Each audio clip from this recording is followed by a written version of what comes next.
ಮಿತ್ರರೇ ನಮಸ್ಕಾರ. ಮಿತ್ರರೇ, ನರೇಂದ್ರ ಮೋದಿ ಅವರು 3ನೇ ಬಾರಿಗೆ ಪ್ರಧಾನಿಯಾದ ಬಳಿಕ ಸ್ವಲ್ಪ ವೀಕ್ ಆಗಿ ಕಾಣ್ತಾ ಇದ್ದಾರೆ. ಹೀಗಂತ ಒಂದು ನರೇಟಿವ್ ಸೆಟ್ ಮಾಡುವ ಕೆಲಸವನ್ನ INDIA ಕೂಟ ನಿರಂತರವಾಗಿ ಮಾಡ್ತಾ ಇತ್ತು, ಮುಖ್ಯವಾಗಿ ರಾಹುಲ್ ಗಾಂಧಿ ಅಂಡ್ ಟೀಮ್. ಯಾಕೆ ಅಂತಂದ್ರೆ ಮೋದಿಗೆ ಈ ಬಾರಿ ಬಹುಮತ ಬಂದಿಲ್ಲ, ಹೀಗಾಗಿ ಸರ್ಕಾರ ಬಿದ್ದು ಹೋಗುತ್ತೆ, ಅವರು ಮೊದಲಿನಂತೆ ನಿರ್ಧಾರ ಕೈಗೊಳ್ಳೋದಕ್ಕೆ ಸಾಧ್ಯ ಇಲ್ಲ, ಹಾಗೆ ಹೀಗೆ ಎನ್ನುವಂತಹ ರೀತಿಯಲ್ಲಿ INDIA ಕೂಟ ಮಾತನಾಡ್ತಾ ಇತ್ತು. ಜನರಲ್ಲೂ ಕೂಡ ಆ ರೀತಿಯ ಭಾವನೆಯನ್ನು ಬೆಳೆಸುವಂತಹ ಪ್ರಯತ್ನವೂ ಕೂಡ ನಡೀತಾ ಇತ್ತು. ಆದ್ರೆ ಮಿತ್ರರೇ, ನರೇಂದ್ರ ಮೋದಿ ಅವರು ಒಮ್ಮೆಗೆ 3 ಜನರಿಗೆ ಉತ್ತರ ಕೊಟ್ಟಿದ್ದಾರೆ. 3 ಜನರು ಅಂತಂದ್ರೆ ಇಲ್ಲಿ ಒಂದು INDIA ಕೂಟ, ಇನ್ನೊಂದು ಕಡೆಯಲ್ಲಿ ಪಾಕಿಸ್ತಾನ, ಮತ್ತೊಂದು ಕಡೆಯಲ್ಲಿ ಚೀನಾ. ಮೂವರಿಗೂ ಕೂಡ ಒಂದೇ ಭಾಷಣದಲ್ಲಿ ಉತ್ತರ ಕೊಟ್ಟಿದ್ದಾರೆ. ನಾನಿನ್ನೂ ಸಾಮರ್ಥ್ಯವನ್ನ ಕಳೆದುಕೊಂಡಿಲ್ಲ, ಈಗಲೂ ಕೂಡ ನಮ್ಮ ನಿರ್ಧಾರ ಬಹಳ ಸ್ಪಷ್ಟವಾಗಿದೆ. ಏನು ಕೇಂದ್ರ ಸರ್ಕಾರದ ವಿರುದ್ಧ ಒಂದು ನರೇಟಿವ್ ಸೆಟ್ ಮಾಡುವಂತಹ ಕೆಲಸ ಆಗ್ತಾ ಇದೆ, ಇದನ್ನು ನರೇಂದ್ರ ಮೋದಿ ಅವರು ಸ್ಫೋಟಿಸಿದ್ದಾರೆ. ಅದರ ವಿರುದ್ಧ ವಾಗ್ದಾಳಿಯನ್ನು ನಡೆಸಿದ್ದಾರೆ. ಎಲ್ಲಾ ಸುಳ್ಳಿಗೂ ಕೂಡ ತಕ್ಕ ಉತ್ತರವನ್ನು ಕೊಟ್ಟಿದ್ದಾರೆ. ಹೌದು ಮಿತ್ರರೇ, ಕಾರ್ಗಿಲ್ ವಿಜಯ ದಿವಸದಲ್ಲಿ ನರೇಂದ್ರ ಮೋದಿ ಅವರು ಮಾಡಿದಂತಹ ಭಾಷಣದಿಂದ ಒಂದು ಕಡೆ ಪಾಕಿಸ್ತಾನಕ್ಕೆ ನಿದ್ದೆ ಇಲ್ಲದಂತಾಗಿದೆ, ಇನ್ನೊಂದು ಕಡೆ ಚೀನಾ ಕೂಡ ಭಾರತದ ಬಗ್ಗೆ ಯೋಚನೆ ಮಾಡೋದಕ್ಕೆ ಶುರು ಮಾಡಿದೆ. ಇತ್ತ INDIA ಕೂಟಕ್ಕೆ ಬಿರುಗಾಳಿ ಬಂದಪ್ಪಳಿಸಿದೆ. ಇದೆಲ್ಲದರ ಬಗ್ಗೆನೂ ಹೇಳ್ತೀನಿ. ಜೊತೆಗೆ ಮಮತಾ ಬ್ಯಾನರ್ಜಿ ಅವರು INDIA ಕೂಟದ ಪಾಲಿಗೆ ಬಿಸಿ ತುಪ್ಪವಾಗಿ ಪರಿಣಮಿಸಿದ್ದಾರೆ. ಮಮತಾ ಬ್ಯಾನರ್ಜಿ ಏನ್ ಮಾಡ್ತಾ ಇದ್ದಾರೆ ಅದು ಯಾರಿಗೂ ಕೂಡ ಅರ್ಥ ಆಗ್ತಾ ಇಲ್ಲ. INDIA ಕೂಟಕ್ಕೆ ಇವರು ನಮ್ಮ ಜೊತೆಗೆ ಇದ್ದಾರಾ ಅನ್ನುವಂಥ ಡೌಟ್ ಬರೋದಕ್ಕೆ ಶುರುವಾಗಿದೆ. ಯಾಕೆ ಅಂತಂದ್ರೆ ಈಗ ಮಮತಾ ಬ್ಯಾನರ್ಜಿ ಅವರು INDIA ಕೂಟ ಹಾಕಿದ್ದಂತಹ ಲಕ್ಷ್ಮಣ ರೇಖೆಯನ್ನ ದಾಟಿದ್ದಾರೆ, ಅದರ ವಿರುದ್ಧವಾಗಿ ನಡ್ಕೊಂಡಿದ್ದಾರೆ. ಅದರ ಬಗ್ಗೆಯೂ ಈ ವಿಡಿಯೋದಲ್ಲಿ ಮಾಹಿತಿ ತಿಳಿಸುವಂತಹ ಪ್ರಯತ್ನ ಮಾಡ್ತೀನಿ. ನೀವು ಈ ವಿಡಿಯೋನ ಕೊನೆವರೆಗೂ ಮಿಸ್ ಮಾಡದೆ ನೋಡಿ. ಮಿತ್ರರೇ, 25ನೇ ವರ್ಷದ ಕಾರ್ಗಿಲ್ ವಿಜಯ ದಿವಸವನ್ನು ಆಚರಿಸಲಾಯಿತು. ನರೇಂದ್ರ ಮೋದಿ ಅವರು ಆ ವಿಜಯ ದಿವಸದಲ್ಲಿ ಭಾಗಿಯಾಗಿದ್ರು. ಈ ದೇಶಕ್ಕಾಗಿ ಅತ್ಯುನ್ನತ ಬಲಿದಾನಗೈದಂತಹ ಸೈನಿಕರಿಗೆ ನರೇಂದ್ರ ಮೋದಿ ಅವರು ನಮನವನ್ನು ಸಲ್ಲಿಸಿದ್ರು. ಅದಾದ ಬಳಿಕ ಒಂದು ಭರ್ಜರಿಯಾದ ಭಾಷಣ ಮಾಡಿದ್ರು. ಅವರೇನ್ ಹೇಳಿದ್ರು? ಪಾಕಿಸ್ತಾನ ಇತಿಹಾಸದಿಂದ ಪಾಠ ಕಲಿತಿಲ್ಲ. ಯಾವಾಗ ಅವರು ಭಾರತದ ವಿರುದ್ಧ ಯುದ್ಧದ ಯೋಚನೆಯನ್ನ ಮಾಡಿದಾರೋ ಪ್ರತಿ ಬಾರಿಯೂ ಸೋತ್ ಹೋಗಿದ್ದಾರೆ. ಆದರೂ ಕೂಡ ಅವರು ಈಗಲೂ ಅಘೋಷಿತ ಯುದ್ಧವನ್ನು ಮಾಡ್ತಾ ಇದ್ದಾರೆ. ಭಯೋತ್ಪಾದನೆಯ ಮೂಲಕ ಭಾರತದಲ್ಲಿ ಅಶಾಂತಿ ನಿರ್ಮಾಣಕ್ಕೆ ಯತ್ನ ಮಾಡ್ತಾ ಇದ್ದಾರೆ. ಭಾರತ ಹಿಂದೆಯೂ ದಿಟ್ಟ ಉತ್ತರವನ್ನು ಕೊಟ್ಟಿದೆ, ಮುಂದೆಯೂ ಕೂಡ ಅದೇ ರೀತಿಯಾಗಿ ದಿಟ್ಟ ಉತ್ತರವನ್ನು ಕೊಡುತ್ತೆ.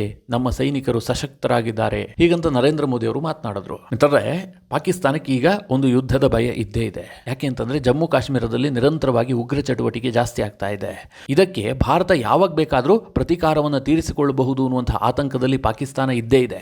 ಈಗ ನರೇಂದ್ರ ಮೋದಿ ಅವರು ಕಾರ್ಗಿಲ್ ವಿಜಯ ದಿವಸದಲ್ಲಿ ಭಾಗಿಯಾಗಿ ಪಾಕಿಸ್ತಾನಕ್ಕೆ ನೇರ ಎಚ್ಚರಿಕೆ ರವಾನಿಸಿದ್ದಾರೆ. ಹೀಗಾಗಿ ಪಾಕಿಸ್ತಾನಕ್ಕೆ ಒಂದು ಸ್ವಲ್ಪ ತಳಮಳ ಸೃಷ್ಟಿಯಾಗಿದೆ. ಇದಾಗ್ತಿದ್ದ ಹಾಗೆ ಮಿತ್ರರೇ, ನರೇಂದ್ರ ಮೋದಿ ಅವರು ಲಡಾಖ್ಗೆ ಹೋಗಿ ಅಲ್ಲೊಂದು ಸ್ಫೋಟವನ್ನು ಮಾಡ್ತಾರೆ. ಆ ಸ್ಫೋಟ ಯಾಕೆ ಕೇಳಿದ್ರೆ, ಶಿಂಕುಂದ್ಲಾದಲ್ಲಿ ಸುರಂಗ ನಿರ್ಮಾಣಕ್ಕೆ ಚಾಲನೆಯನ್ನು ಕೊಟ್ಟರು. ಮಿತ್ರರೇ, ಈ ಸುರಂಗ ಮಾರ್ಗ ಅತ್ಯಂತ ಮುಖ್ಯವಾಗುತ್ತೆ. ಇದು ವಿಶ್ವದ ಅತ್ಯಂತ ಎತ್ತರದಲ್ಲಿ ನಿರ್ಮಾಣ ಆಗ್ತಿರುವಂತಹ ಸುರಂಗ ಮಾರ್ಗವಾಗಿದೆ. ಒಟ್ಟು 4.1 ಕಿಲೋಮೀಟರ್ ದೂರದ ಟ್ವಿನ್ ಟ್ಯೂಬ್ ಸುರಂಗ, ಅಂದ್ರೆ 2 ಸುರಂಗಗಳು ನಿರ್ಮಾಣ ಆಗ್ತವೆ. ಒಟ್ಟು 1681 ಕೋಟಿ ವೆಚ್ಚದಲ್ಲಿ ಈ ಸುರಂಗ ಮಾರ್ಗವನ್ನು ನಿರ್ಮಾಣ ಮಾಡಲಾಗ್ತಾ ಇದೆ. 2 ವರ್ಷದಲ್ಲಿ ಈ ಸುರಂಗವನ್ನು ಪೂರ್ಣ ಮಾಡುವಂತಹ ಗುರಿ ಇಟ್ಟುಕೊಳ್ಳಲಾಗಿದೆ. ಇದು ಯಾಕೆ ಇಂಪಾರ್ಟೆಂಟ್ ಆಗುತ್ತೆ ಕೇಳಿದ್ರೆ, ಲಡಾಖ್ ನಲ್ಲಿ ಚೀನಾದ ಗಡಿಯನ್ನು ತಲುಪೋದಕ್ಕೆ ಭಾರತೀಯ ಸೇನೆಗೆ ತುಂಬಾ ಕಷ್ಟ ಆಗ್ತಾ ಇತ್ತು. ಯಾಕಂದ್ರೆ ಚಳಿಗಾಲದ ಕಾರಣದಿಂದಾಗಿ ವರ್ಷದಲ್ಲಿ 5 ತಿಂಗಳು ಈ ಒಂದು ಭಾಗಕ್ಕೆ ಹೋಗುವಂತದ್ದು ಬಹಳ ಕಷ್ಟ ಆಗ್ತಾ ಇತ್ತು, ಹಿಮ ಕವಿತಾ ಇತ್ತು. ಈಗ ಸುರಂಗ ಮಾರ್ಗ ನಿರ್ಮಾಣ ಆಗಿರೋದ್ರಿಂದಾಗಿ ವರ್ಷದ ಎಲ್ಲ ಅವಧಿಯಲ್ಲೂ ಕೂಡ ಚೀನಾದ ಗಡಿಯನ್ನು ತಲುಪೋದಕ್ಕೆ ಇದು ಸಹಕಾರಿಯಾಗುತ್ತೆ. ಹೀಗಾಗಿ ಗಡಿಯಲ್ಲಿ ಮೂಲಭೂತ ಸೌಕರ್ಯವನ್ನು ಅಭಿವೃದ್ಧಿ ಮಾಡ್ತಾ ಇರುವಂತಹದ್ದು ಚೀನಾಗೆ ಸ್ವಲ್ಪ ನಿದ್ದೆಗಿಡುವಂತೆ ಮಾಡಿದೆ. ಇತ್ತೀಚಿನ ವರ್ಷಗಳಲ್ಲಿ ಭಾರತ ಗಡಿಯುದ್ದಕ್ಕೂ ತನ್ನ ಮೂಲಭೂತ ಸೌಕರ್ಯವನ್ನು ಅಭಿವೃದ್ಧಿ ಮಾಡ್ತಾ ಇದೆ. ಅದು ರಸ್ತೆಗಳಿರಬಹುದು, ಬ್ರಿಡ್ಜ್ಗಳಿರಬಹುದು, ಸುರಂಗ ಮಾರ್ಗಗಳಿರಬಹುದು, ಹೀಗೆ ಅನೇಕ ವಿಧವಾಗಿ ಗಡಿಯುದ್ದಕ್ಕೂ ತನ್ನ ಮೂಲಭೂತ ಸೌಕರ್ಯವನ್ನು ಅಭಿವೃದ್ಧಿ ಮಾಡ್ತಾ ಇದೆ. ಇದು ಚೀನಾಗೆ ಸಹಜವಾಗಿ ಆತಂಕವನ್ನು ತರಿಸಿದೆ. ಮಿತ್ರರೇ, ಇದು ನರೇಂದ್ರ ಮೋದಿ ಅವರು ಚೀನಾಗೆ ಪಾಕಿಸ್ತಾನಕ್ಕೆ ಕೊಟ್ಟಂತಹ ಸಂದೇಶ. ಇದರ ನಡುವೆ INDIA ಕೂಟಕ್ಕೂ ಕೂಡ ನೇರವಾಗಿ ಒಂದು ಸಂದೇಶ ಕೊಟ್ಟರು. ಅದೇನು ಕೇಳಿದ್ರೆ, ಕಳೆದ ಚುನಾವಣೆಯಲ್ಲಿ ಸೈನ್ಯದ ವಿಚಾರವಾಗಿ INDIA ಕೂಟ ದೊಡ್ಡ ಲಾಭವನ್ನು ಗಳಿಸಿತ್ತು. ಜನರಿಗೆ ಸುಳ್ಳು ಹೇಳಿ ಹೇಳಿ ಅದರ ಲಾಭವನ್ನು INDIA ಕೂಟ ಪಡೆದುಕೊಂಡಿತ್ತು. ಮುಖ್ಯವಾಗಿ ಯುವಕರನ್ನೇ ಟಾರ್ಗೆಟ್ ಮಾಡಿ ಒಂದು ಸುಳ್ಳು ನರೇಟಿವ್ ಅನ್ನು ಸೆಟ್ ಮಾಡಲಾಗಿತ್ತು. ಅದೇನು ಕೇಳಿದ್ರೆ, ಅಗ್ನಿಪಥ್ ಯೋಜನೆಯ ಬಗ್ಗೆ. ಅಗ್ನಿಪಥ್ ಯೋಜನೆ ಒಂದು ಯೂಸ್ ಅಂಡ್ ಥ್ರೋ ಯೋಜನೆ. ಈ ದೇಶದ ಯುವಕರನ್ನ ಕೇಂದ್ರ ಸರ್ಕಾರ ಬಳಸಿ ಬಿಸಾಡ್ತಾ ಇದೆ, ಅವರಿಗೆ ಭವಿಷ್ಯ ಇಲ್ಲ, ಆ ರೀತಿಯಾದಂತಹ ಒಂದು ಯೋಜನೆಯನ್ನ ತಂದು ಇಡೀ ಸೇನಾ ವ್ಯವಸ್ಥೆಯನ್ನೇ ಹಾಳು ಮಾಡಿದೆ ಅಂತ ಹೇಳಿ ಕಾಂಗ್ರೆಸ್ ಹೋದಲ್ಲಿ ಬಂದಲ್ಲಿ ಮಾತನಾಡ್ತಾ ಇತ್ತು. INDIA ಕೂಟವೂ ಕೂಡ ಇದಕ್ಕೆ ವಿರೋಧವನ್ನು ವ್ಯಕ್ತಪಡಿಸಿತ್ತು. ಈಗ ನರೇಂದ್ರ ಮೋದಿ ಅವರು ಕಾರ್ಗಿಲ್ ವಿಜಯ ದಿವಸದಂದು ಸೈನಿಕರ ಮುಂದೆ ನಿಂತುಕೊಂಡು ಈ ಅಗ್ನಿಪಥ ಯೋಜನೆ ಹೇಗ್ ಜಾರಿಗೆ ಬಂತು, ಇದು ದೇಶಕ್ಕೆ ಎಷ್ಟು ಅನಿವಾರ್ಯ ಆಗಿತ್ತು, ಇದನ್ನ ನರೇಂದ್ರ ಮೋದಿ ಯಾಕೆ ಜಾರಿಗೆ ತಂದ್ರು, ಇದೆಲ್ಲದಕ್ಕೂ ಕೂಡ ನೇರವಾಗಿ ಉತ್ತರ ಕೊಟ್ಟಿದ್ದಾರೆ. ಹೌದು ಮಿತ್ರರೇ, ಅಗ್ನಿಪಥ್ ಯೋಜನೆಯ ಬಗ್ಗೆ 3 ಸುಳ್ಳುಗಳನ್ನು ಹೇಳಲಾಗಿತ್ತು. ಮೊದಲನೆಯದಾಗಿ, ಇದು ಸರ್ಕಾರ ಪೆನ್ಷನ್ ಉಳಿಸೋದಕ್ಕೋಸ್ಕರವಾಗಿ ತಂದಂತಹ ಸ್ಕೀಮ್. ಹೀಗಂತ ರಾಹುಲ್ ಗಾಂಧಿ ಕೂಡ ಪ್ರಚಾರ ಮಾಡಿದ್ರು. ಅದಕ್ಕೆ ನರೇಂದ್ರ ಮೋದಿ ಏನು ಉತ್ತರ ಕೊಟ್ಟರು ಗೊತ್ತಾ? ಈಗ ವಿಪಕ್ಷದವರು ಏನು ಒಂದು ನರೇಟಿವ್ ಸೆಟ್ ಮಾಡ್ತಾ ಇದಾರಲ್ಲ, ಪೆನ್ಷನ್ ಉಳಿಸುವಂತಹ ಸ್ಕೀಮ್ ಇದು ಅಂತ.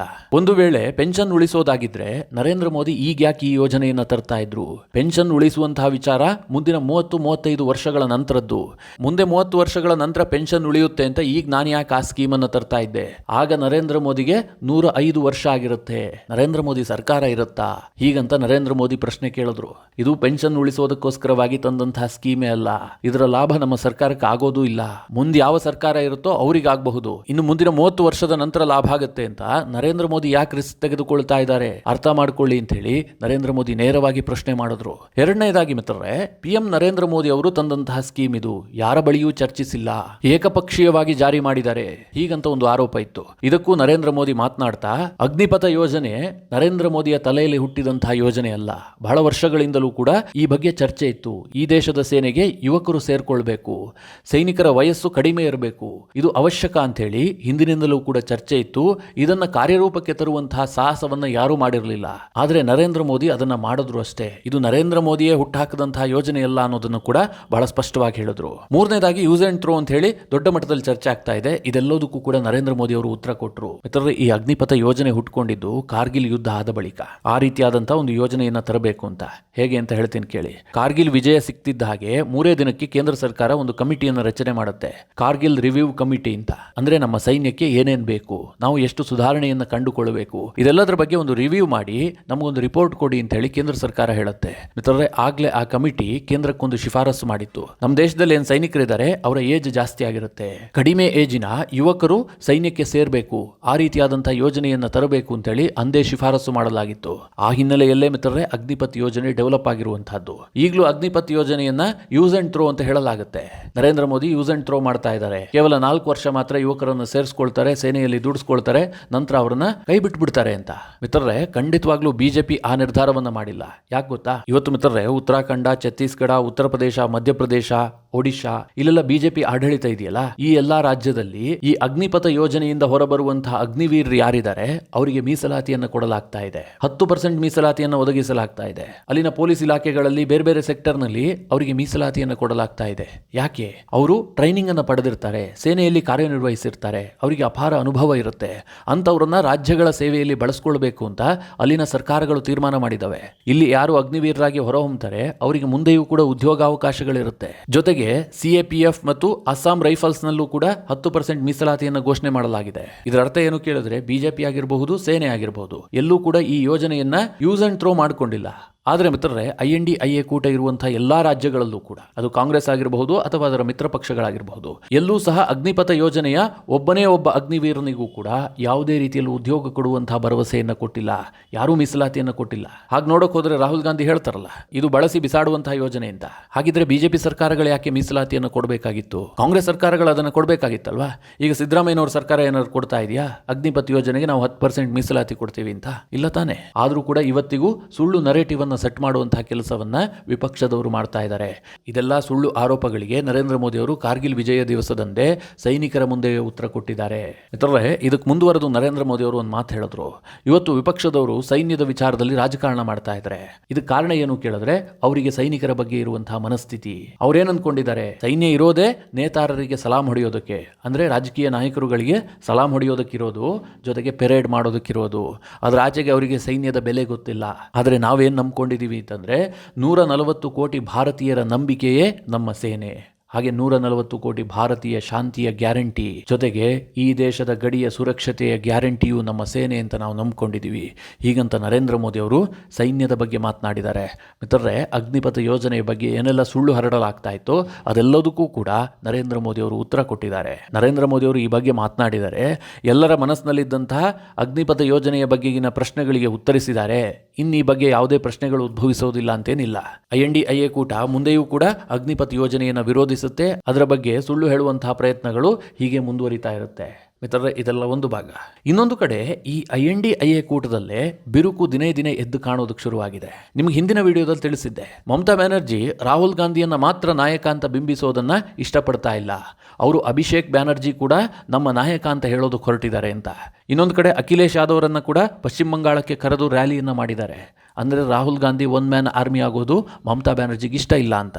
ಈಗ ಇದಕ್ಕೆ ಮುಂದುವರೆದು ಮಮತಾ ಬ್ಯಾನರ್ಜಿ INDIA ಕೂಟಕ್ಕೊಂದು ಸೆಡ್ ಹೊಡೆದಿದ್ದಾರೆ. ಅದೇನು ಕೇಳಿದ್ರೆ ದೆಹಲಿಯಲ್ಲಿ ನೀತಿ ಆಯೋಗದ ಸಭೆ ಆಗ್ತಾ ಇದೆ. ಈ ಸಭೆಗೆ INDIA ಕೂಟದ ಎಲ್ಲಾ ಮುಖ್ಯಮಂತ್ರಿಗಳು ಕೂಡ ಗೈರಾಗುವಂತಹ ನಿರ್ಧಾರ ಕೈಗೊಂಡಿದ್ದಾರೆ. INDIA ಕೂಟದ ನಿರ್ಧಾರ ಇದು. ಯಾಕೆ ಅಂತಂದ್ರೆ ಬಜೆಟ್ನಲ್ಲಿ ಅನ್ಯಾಯ ಮಾಡಲಾಗಿದೆ. ಒಂದು ಆಂಧ್ರ ಪ್ರದೇಶ, ಇನ್ನೊಂದು ಬಿಹಾರ, 2 ರಾಜ್ಯಕ್ಕೆ ಮಾತ್ರ ಹೆಚ್ಚಿನ ಅನುದಾನವನ್ನು ಕೊಡಲಾಗಿದೆ. NDA ಮಿತ್ರ ಪಕ್ಷಗಳಿರುವಂತಹ ರಾಜ್ಯಗಳಿಗೆ ಹೆಚ್ಚಿನ ಅನುದಾನ ಸಿಕ್ಕಿದೆ. INDIA ಕೂಟದ ರಾಜ್ಯವನ್ನ ಕಡೆಗಣಿಸಲಾಗಿದೆ. ಈ ರೀತಿಯಾಗಿ ನಾವು ಒಂದು ನರೇಟಿವ್ ಸೆಟ್ ಮಾಡಬೇಕು. ಹೀಗಾಗಿ ನೀತಿ ಆಯೋಗದ ಸಭೆಗೆ ಕಾಂಗ್ರೆಸ್ ಆಗಲಿ ಅಥವಾ ಅದರ ಮಿತ್ರ ಪಕ್ಷದ ಆಡಳಿತ ಇರುವಂತಹ ಯಾವುದೇ ರಾಜ್ಯದ ಮುಖ್ಯಮಂತ್ರಿಗಳು ಕೂಡ ಭಾಗಿಯಾಗಬಾರದು ಅಂತ ಹೇಳಿ ಒಂದು ಫರ್ಮಾನು ಹೊರಡಿಸಲಾಗಿದೆ. ಅಘೋಷಿತ ಫರ್ಮಾನ್ ಅದು. ಆದ್ರೆ ಮಿತ್ರರೇ, ಮಮತಾ ಬ್ಯಾನರ್ಜಿ ಏನ್ ಮಾಡಿದ್ದಾರೆ ಗೊತ್ತಾ? ನಾನು ನೀತಿ ಆಯೋಗದ ಸಭೆಯಲ್ಲಿ ಭಾಗಿಯಾಗ್ತಾ ಇದ್ದೀನಿ ಅಂತ ಅವರು ನಿರ್ಧಾರ ಕೈಗೊಂಡಿದ್ದಾರೆ. ಅವರು ಭಾಗಿಯಾಗ್ತಾ ಇದ್ದಾರೆ. ಇನ್ನೊಂದು ಕಡೆಯಲ್ಲಿ ಜಾರ್ಖಂಡ್ನ ಮುಖ್ಯಮಂತ್ರಿ ಆಗಿರುವಂತಹ ಹೇಮಂತ್ ಸೊರೇನ್ ಕೂಡ ಇತ್ತೀಚೆಗೆ ಅವರ ಬಂಧನ ಆಗಿತ್ತು. ಸುದೀರ್ಘ ಕಾಲ ಜೈಲಿನಲ್ಲಿದ್ರು. ಇಡಿ ಅವರನ್ನು ಬಂಧಿಸಿದ ಕಾರಣದಿಂದಾಗಿ ಮುಖ್ಯಮಂತ್ರಿ ಗಾದಿ ಕೂಡ ಹೋಗಿತ್ತು. ಮತ್ತೆ ಅವರು ಜೈಲಿನಿಂದ ಬಿಡುಗಡೆ ಆದ ಬಳಿಕ ಈಗ ಮತ್ತೆ ಮುಖ್ಯಮಂತ್ರಿ ಆಗಿದ್ದಾರೆ. ಇಂಥ ಪರಿಸ್ಥಿತಿಯಲ್ಲೂ ಕೂಡ ಹೇಮಂತ್ ಸೊರೇನ್ ಏನು ಹೇಳ್ತಾ ಇದ್ದಾರೆ? ಇದು ರಾಜ್ಯಕ್ಕೆ ಸಂಬಂಧಪಟ್ಟಂತಹ ಪ್ರಶ್ನೆ, ಹೀಗಾಗಿ ನಾನು ನೀತಿ ಆಯೋಗದ ಸಭೆಯಲ್ಲಿ ಭಾಗಿಯಾಗ್ತೀನಿ ಹೀಗಂತ ಹೇಮಂತ್ ಸೊರೇನ್ ನಿರ್ಧಾರವನ್ನು ಕೈಗೊಂಡಿದ್ದಾರೆ. ಅಲ್ಲಿಗೆ ಪಶ್ಚಿಮ ಬಂಗಾಳದ ಮುಖ್ಯಮಂತ್ರಿ ಮಮತಾ ಬ್ಯಾನರ್ಜಿ ಕೂಡ INDIA ಕೂಟದ ನಿರ್ಧಾರಕ್ಕೆ ಸೆಡ್ ಹೊಡೆದಿದ್ದಾರೆ. ಇನ್ನೊಂದು ಕಡೆ ಹೇಮಂತ್ ಸೊರೇನ್ ಕೂಡ INDIA ಕೂಟದ ನಿರ್ಧಾರವನ್ನು ಬೆಂಬಲಿಸಿಲ್ಲ. ಈ ಇಬ್ಬರೂ ಮುಖ್ಯಮಂತ್ರಿಗಳು INDIA ಕೂಟ ಹಾಕದಂತಹ ಲಕ್ಷ್ಮಣ ರೇಖೆಯನ್ನ ದಾಟಿದ್ದಾರೆ. ಇದರ ಅರ್ಥ ಏನು ಕೇಳಿದ್ರೆ INDIA ಕೂಟ ಅಂತಂದ್ರೆ ಅದು ಕಾಂಗ್ರೆಸ್ ನೇತೃತ್ವದ ಕೂಟ ಆಗ್ತಾ ಇದೆ. ಇದು ನಮಗೆ ಇಷ್ಟ ಇಲ್ಲ. ಇದನ್ನ ಮಮತಾ ಬ್ಯಾನರ್ಜಿ ಪದೇ ಪದೇ ಹೇಳ್ತಾ ಇದ್ದಾರೆ. ಈ ಹಿಂದೆ ಸ್ಪೀಕರ್ ಆಯ್ಕೆ ಸಂದರ್ಭದಲ್ಲೂ ಕೂಡ TMC ವಿರೋಧ ವ್ಯಕ್ತಪಡಿಸಿತ್ತು. ಏಕಪಕ್ಷೀಯವಾಗಿ ನೀವು ಸ್ಪೀಕರ್ ಅಭ್ಯರ್ಥಿಯನ್ನು ಹಾಕ್ತೀನಿ ಅಂತಂದ್ರೆ ಅದನ್ನು ನಾವು ಬೆಂಬಲಿಸೋದಿಲ್ಲ ಅನ್ನುವ ರೀತಿಯಲ್ಲಿ TMC ಮಾತನಾಡಿತ್ತು. ಅದಾಗ್ತಿದ್ದ ಹಾಗೆ ಅಭಿಷೇಕ್ ಬ್ಯಾನರ್ಜಿ ಲೋಕಸಭೆಯಲ್ಲಿ ಭಾಷಣ ಮಾಡಿದ್ರು. ಅಭಿಷೇಕ್ ಬ್ಯಾನರ್ಜಿ ಅಂತಹ ನಾಯಕತ್ವ ಬೇಕು ಅಂತ ಹೇಳಿದ್ರು.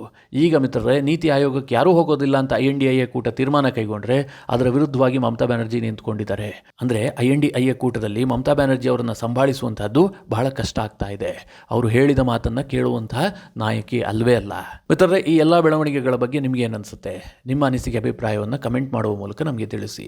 ಹಾಗೆ ನಿಮಗೆ ಈ ವಿಡಿಯೋ ಇಷ್ಟವಾದರೆ ಲೈಕ್ ಮಾಡಿ. ಜೊತೆಗೆ ನೀವಿನ್ನೂ ನಿಮ್ಮ ನೆಚ್ಚಿನ ಸಂಸ್ಕಾರ ಸೌರಭ ಯೂಟ್ಯೂಬ್ ಚಾನಲ್ನ ಸಬ್ಸ್ಕ್ರೈಬ್ ಮಾಡಿಲ್ಲ ಅಂತಾದರೆ ಈ ಕೂಡಲೇ ಸಬ್ಸ್ಕ್ರೈಬ್ ಮಾಡಿ. ಮುಂದಿನ ಎಲ್ಲ ಅಪ್ಡೇಟ್ಗಳ ನೋಟಿಫಿಕೇಷನ್ಗಾಗಿ ಬೆಲ್ ಐಕಾನ್ ಒತ್ತಿ.